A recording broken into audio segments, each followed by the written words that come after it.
Okay, I'm back at the bench again. It's been a few days since I've done anything here, so I would like to play a little bit of catch up. So last year I was able to find one of these on eBay and picked it up for a good price. And I checked it all over, all the parts are there. It's from 1997 according to the box. They're polar lights, and the Frankenstein's Flivver, and parts are all there. There's nice thick plastic in a kind of a beige color. Here's all the parts in the kit, all washed and cleaned up, just drying here on the cloth. There's no clear parts, no rubber wheels, no chrome parts. Everything's beige plastic, and the tires are the same here. Once I'm gonna try maybe put something on the back to close that in, and just have to glue it together and paint it. So I'm looking forward to that. The detail is pretty nice. Let me see if I can find a piece here. This is his face, got Boris Karloff face. Looks really good. And body, nice details on everything. The wheels have caps, I guess, have little skulls on them. So there's a lot of nice detail in here. So we'll let that dry and begin the build process. Okay, I'm back again with my first update on the progress report on the Frankenstein's Flivver.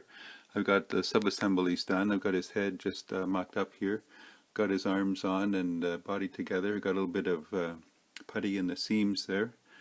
I've got the car body here ready to go. I got the some putty on that as well. It just needs to be sanded and cleaned up a bit. I got the engine block together here. I just get these into primer now.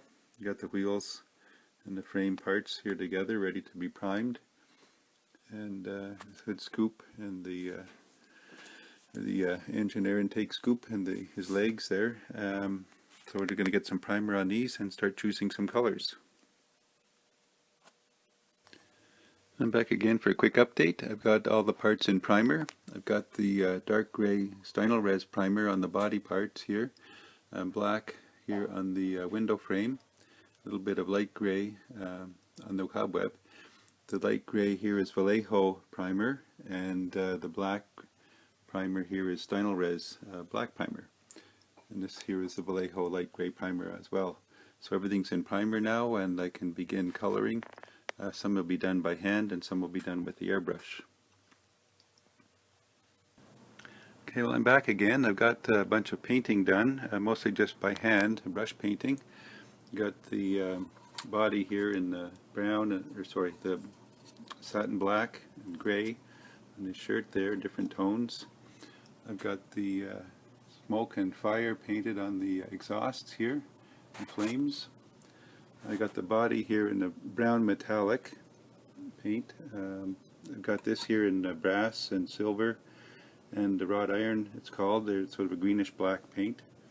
I've got the wheels done with like an ivory paint on it, and then a brown, the Tamiya panel liner, brown panel liner over the skulls there to highlight those. I got everything sealed in Mop and Shine or Future. The legs done. I did the legs, the pants in the wrought iron black. It's sort of a greenish tint to it. And the hands I did with a light flesh tone and then a brown panel liner wash over it, and the light dry brushing of lime green. The engine, it took me a while to figure out what color to do it. They want it in green, so I just brushed on some metallic green over a forest green, made it a little darker. So it's a metallic green, and it came out really nice on the air intake scoop. And the tires are done just in the black, flat black, with the silver and gunmetal on the nut there, and the silver brushed on the back here for the back of the wheel. So everything's pretty much done. I got the little tombstone radiator thing here done in just different shades of gray and a brown wash over the lettering. Let me just see if I can focus on this here. Came out pretty nice. So it's just a matter of putting it all together now. So stay tuned, and the next video should be the final. Oh yeah, and the head, I did the same with the head there, the flesh tone, with the brown wash and dry brushing some lime green. I think it came out pretty good.